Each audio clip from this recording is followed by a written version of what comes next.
পঞ্চম শ্রেণীর প্রিয় শিক্ষার্থীরা, আরেকটি নতুন পর্ব নিয়ে তোমাদের মাঝে উপস্থিত হলাম। আর আজকের পর্বে আমি তোমাদেরকে দেখাবো তোমাদের 23 পৃষ্ঠার 9 এবং 10 নম্বরের যে দুটি প্রশ্নের অঙ্ক ছিল, এই প্রশ্ন দুটির খুব সহজ সমাধান।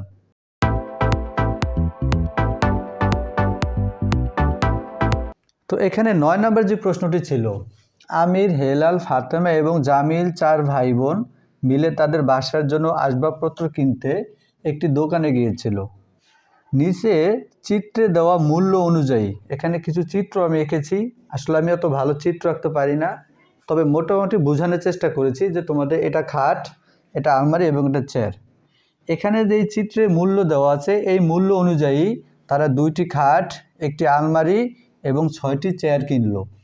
মোট মূল্য 4 ভাই বোন সমানভাবে ভাগ করে দিল। প্রত্যেকে কত টাকা করে দিল? সর্বপ্রথম এই অঙ্কটা সমাধান করতে হলে তারা যেই পণ্যগুলো কিনেছে, যে আসবাবপত্রগুলো কিনেছে, এগুলোতে মোট কত খরচ হয়েছে সেটা আমাদেরকে বের করতে হবে। তো মোট খরচটা 4 ভাই বোনে ভাগ করে দিয়েছে। তো আগে আমাদেরকে মোট খরচটা বের করতে হবে। তাহলে কি কি কিনছে দেখো, নিচের চিত্রে দেওয়া মূল্য অনুযায়ী 2টি খাট। তাহলে এখানে এটা হচ্ছে খাটের চিত্র। তাহলে একটি খাটের মূল্য হচ্ছে 16,450 টাকা। এরকম 2টা খাট কিনছে। 2টা খাটে কত হয়েছে সেটা বের করব। তাহলে আমরা লিখবো এভাবে। 9 নম্বর অঙ্কটা দেখো, একটি খাটের মূল্য সমান 16,450 টাকা। তাহলে এরকম কয়টা খাট কিনেছে? 2টা খাট কিনেছে। সুতরাং 2টি খাটের মূল্য আরও বেশি হলে সংক্ষেপে বের করতে হলে গুণ করতে হয়।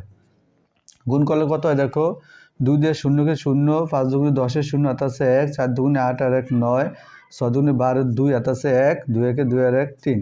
তার মানে 32,900 টাকা। এরপর আর কি কিনছে? একটি আলমারি। তাহলে একটি আলমারির দাম কত? 27,500 টাকা। তো একটা আলমারি কিনছে, এটা আর বের করার দরকার নেই, কারণ এখানে তো 2টা 3টা আলমারি কিনে নেয়। একটা আলমারি কিনেছে, তো একটা আলমারির দাম তো দেওয়াই আছে এখানে। এরপর কি কিনেছে দেখো, এবং 6টি চেয়ার কিনলো। তাহলে 6টি চেয়ার কিনলে একটা চেয়ারের মূল্য কত? এই চিত্রে দেওয়া আছে যে একটি চেয়ারের মূল্য হচ্ছে 2,800 টাকা। তাহলে এরকম 6টি চেয়ার কিনছে, তাহলে 6টা চেয়ারের মূল্য আগে বের করবে। দেখো, একটি চেয়ারের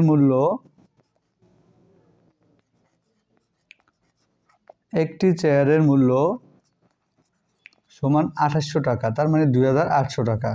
তাহলে এরকম কয়টা চেয়ার কিনছে? সুতরাং 6টি চেয়ার। 6টি চেয়ারের মূল্য আরও বেশি হবে, বেশি হলে গুণ করতে হবে। তাহলে গুণ 6।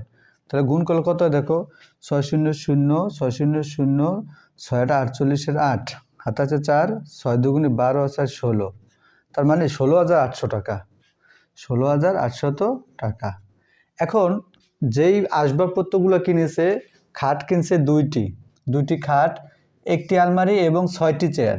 এখানে 6টি চেয়ার। এই সবগুলোতে মোট কত খরচ হয়েছে সেটা বের করব। তো আমরা এখানে লিখব মোট খরচ করলেন। দেখো, মোট খরচটা কিসে? আলমারি কিনতে গেছে কত? প্রথমে ছিল খাটে গেছে 32,900 টাকা। তাহলে 32,900 টাকা যোগ। এরপর কি কিনছে? একটি আলমারি কিনছে। তাহলে একটি আলমারির দাম কত? 27,500 টাকা। তাহলে 27,500 টাকা। এরপর দেখো, 6টি চেয়ার কিনেছে। তাহলে 6টি চেয়ারের মূল্য কত বেরোলো? 16,800 টাকা। তাহলে এখানে হবে 16,800 টাকা। এখন মোট মূল্যটা কত সেটা আমরা বের করব। এখন যদি আমরা যোগ করি, দেখো 2 0 2 0 2 0, তার মানে 2টা 0। এরপর আছে কত?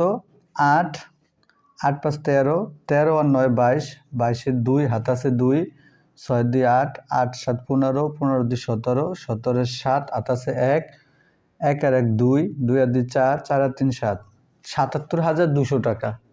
তারা যেই আসবাবপত্রগুলো কিনেছে, 2টি খাট কিনেছে, একটি আলমারি কিনেছে এবং 6টি চেয়ার কিনেছে, এতে তাদের মোট খরচ হচ্ছে 77,200 টাকা। এখন এই যে মোট টাকাটা খরচ হইলো, দেখো মোট মূল্য 4 ভাই বোন সমানভাবে ভাগ করে দিল। তার মানে 4 জনে দিল এই টাকাটা। প্রত্যেকে কত টাকা দিল? প্রত্যেকে মানে একজনে কত টাকা দিল? তাহলে এখন কীভাবে লিখবে? 4 জনে দিল সমান 77,200 টাকা। আমাদের বের করতে হবে একজনেরটা। তাহলে সুতরাং একজনে দিল আরও কম, কম হলে ভাগ হয়, তাহলে আমরা ৭৭,২০০কে ভাগ দেবো ৪ দ্বারা। যদি আমি ভাগটা এখানে করি, দেখো 4 দ্বারা ৭৭,২০০কে যদি আমি ভাগ করি, 4 7 মধ্যে যায় একবার, 4 একে 4 থাকে 3, 4 নং 36 থাকে কত 1, নামালাম 2, 4 12 মধ্যে কয়বার যায় 3 4 12, 3 4 12 থাকে 0, উপর থেকে একটা শূন্য নামালাম, কিন্তু 4 দিয়ে শূন্যকে যায় না, এই জন্য ভাগ করলে শূন্য দিয়ে আরেকটা শূন্য দিয়ে বিয়োগ করতে হবে। নামালাম এই শূন্য, উপর থেকে একটা শূন্য নামানোর পরে 4 দিয়ে শূন্যকে ভাগ করা যায় না, না গেলে এখানে শূন্য দিয়ে এখানে একটা শূন্য বিয়োগ করতে হবে। তার মানে কত হলো 19,300 টাকা, 19,300 টাকা। তাহলে এই টাকাটাই প্রত্যেকে দেয়, প্রত্যেকে মানে কয়জনে দেয়, একজনে দেয়। তাহলে আমাদের উত্তর তাহলে কত দেয়, প্রত্যেকে দেয় কত টাকা, 19,300 টাকা। প্রিয় শিক্ষার্থীরা, আশা করছি তোমরা এই যে তোমাদের 9 নাম্বার যে প্রশ্নটা ছিল খুব সহজে বুঝতে পেরেছো। এরপর যদি আমরা 10 নাম্বার প্রশ্নটা খেয়াল করি, দেখো 10 নাম্বার যে অঙ্কটা রয়েছে, এই ধরনের অঙ্কগুলো কিন্তু যে কোনো বোর্ড পরীক্ষায় এবং স্কুলে বার্ষিক পরীক্ষায় সবসময় এসে থাকে। তো এই অঙ্কগুলো অনেকের কাছে খুব কঠিন মনে হয়। আমি আশা করছি আজকে যদি তোমরা আমার এই ক্লাসটা দেখো, তাহলে এই ধরনের অঙ্কগুলো তোমরা চোখ বন্ধ করে করতে পারবে। শুধু দেখতে থাকো, খেয়াল করো। আয়েশা এবং আমেনার একত্রে 12,756 টাকা আছে। আমেনার চেয়ে আয়েশার 1,120 টাকা বেশি আছে। আয়েশা ও আমেনার প্রত্যেকের কত টাকা করে আছে? প্রিয় শিক্ষার্থীরা, এই অঙ্কটা কোথা থেকে শুরু করবে তোমরা এটাই বোঝো না। খেয়াল করো, দুইজনের একত্রে আছে 12,756 টাকা। তো আমেনার চেয়ে আয়েশার এত টাকা বেশি আছে। কার বেশি আছে? আয়েশার বেশি। কার থেকে? আমেনার চেয়ে। তো আমরা তো আমেনার টাকাটাই জানি না, এখানে কোথা থেকে অঙ্কটা শুরু করবে সেটাই বোঝো না। দেখো, আমেনার চেয়ে আয়েশার এত টাকা বেশি, তাহলে আয়েশার তো বেশি সেটা তোমরা জানো, কিন্তু কার থেকে বেশি? আমেনার চেয়ে বেশি। তো তোমরা তো আমেনার টাকাটা না বের করলে আয়েশার টাকাটা কিভাবে বের করবে?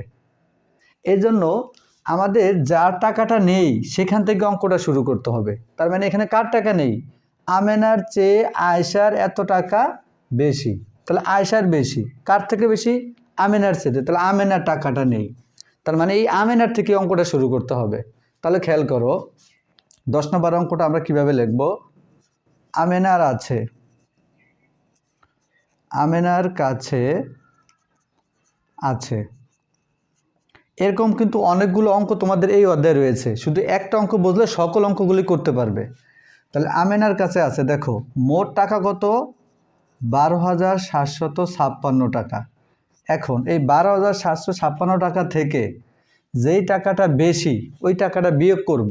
খেয়াল রাখবে, বেশি হলে বিয়োগ প্রথমবারে। এটা একটা সূত্রের মতো মনে রাখতে পারো যে দুজনের যেই টাকাটা আছে সেখান থেকে বেশি টাকাটা বিয়োগ করে দিব।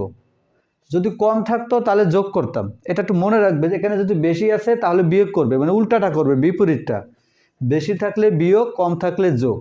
এটা মনে রাখবে, প্রথমবারে বেশি থাকলে যোগ, কম থাকলে বিয়োগ। আচ্ছা, তাহলে যেহেতু বেশি আছে তাহলে বিয়োগ করব। কত বিয়োগ করব? 1,120 টাকা।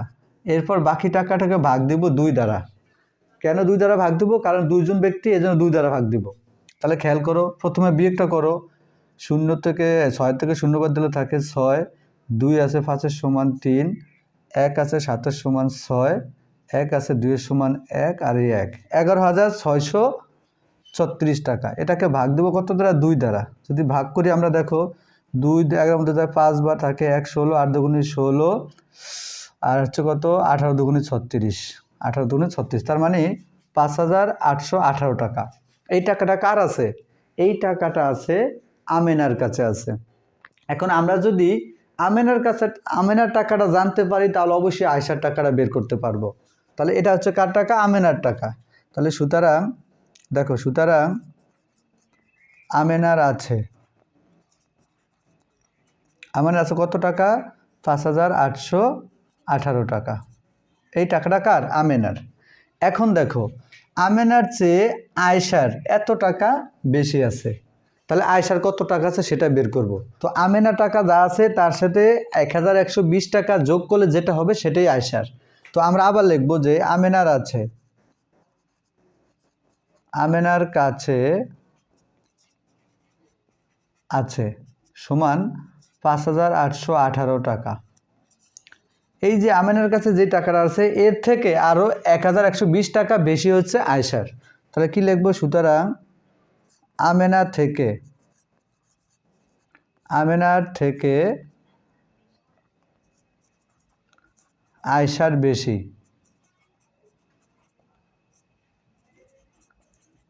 কত টাকা বেশি? 1,120 টাকা। তাহলে এখন যেই টাকাটা বের হবে সেটা কার টাকা বের হবে?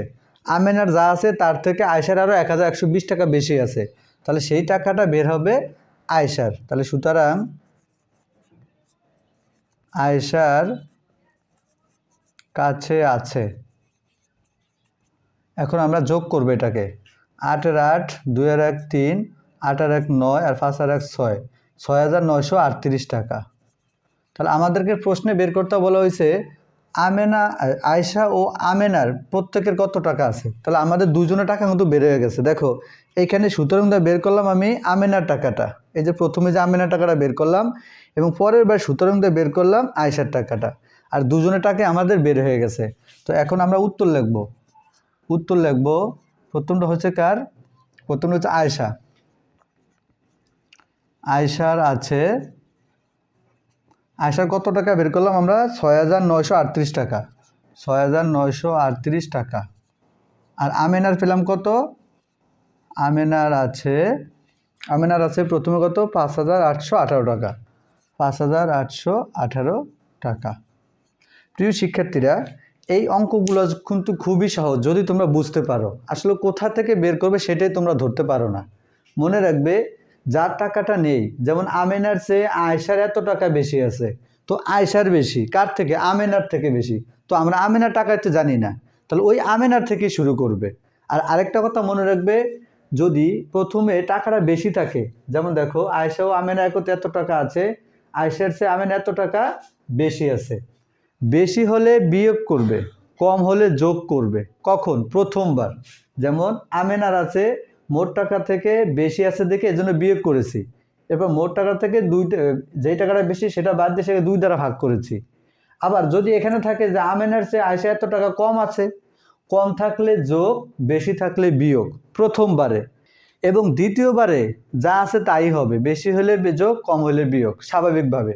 যেমন আমেনার টাকাটা বের হয়ে গেছে, তো আমেনার থেকে আয়শার এত টাকা বেশি আছে, তাহলে এটা বেশি হলে স্বাভাবিকভাবে জোর হবে।